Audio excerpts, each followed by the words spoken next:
Kay ni asab din si ni May Barsubia Dinoy mayong hapon pastor. God bless your program. Pastor unsay buot pasabot ana sala batok sa balang espiritu nga dili mapasaylo. So nag-refer ka sa Mateo kapitulo 12 bersikulo 49 ug 50. Atong basahon igsoon ang mao nga kapitulo 12 sa imo nga pangutana. Okay? Nagingon diri sa 45 49 12 bersikulo 30 31 32. Sorry, atong i-correct ang mga bersikulo nga atong nadeklarar. Busa sultihan ko kamo nga ang mga tao pagapasayloon sa ilang tanang pagpakasala sa pagpasipala apan ang pagpasipala batok sa espiritu dili gayud mapasaylo. O bisan kinsa nga magasultig batok sa anak sa tao siya mapasaylo apan bisan kinsa nga magasultig batok sa Espiritu Santo dili gayud siya mapasaylo bisan niining panahona karon o ni adtong kapanahona nga mahitabo. So imo makita mga pinangga ingani. Usa kini nga nagprove nga ang Holy Spirit persona. Alang sa mga taong di mo tuo nga Holy Spirit persona ha.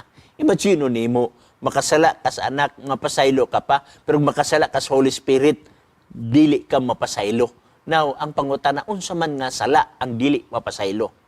Kay ang Biblia igso, nag-ingon man sa unang Juan 1:9, tin-aw man ni siya. Okay? Unang Juan 1:9, nag-ingon siya diri. Kung isugid ta ang atong mga sala, siya kasalagan og matarong nga tungod ni ana mupasaylo siya sa atong mga kasalanan. Sa ubang sa sulti usab ni David, bisag unsa ka pula sa imong sala, kini papution. Na ang pangutana mo ni unsa diay nga sala nga dili mapasaylo.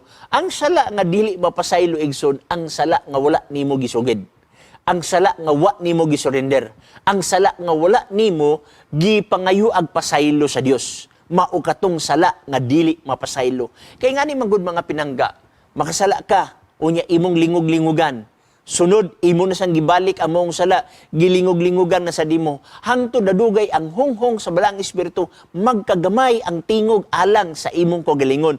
Ug hangtod di na nimo siya madunggan. Bisag unsaon pag-apilar sa balang espiritu, di gyud ka maminaw kay sa John chapter 13, 14 ug 15, ang Holy Spirit magudmoy mutultol sa tanan nga kamatuoran. Ug kung di ka maminaw niya, mahimo ka ng sala sa balang espiritu. Kay wala naman kay konsensya sa paghimo niini. Tanawan mga tao nga walay mga konsensya igsuon. Sa inang bag-o lang, di patay dito sa Cebu.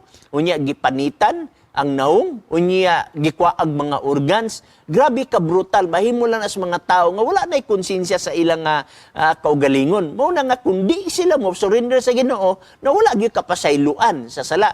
So, ang sala nga dili mapasaylo, katong sala nga wala pangayo iog pasaylo. Okay, daghang salamat niya na Sister May Barsubia.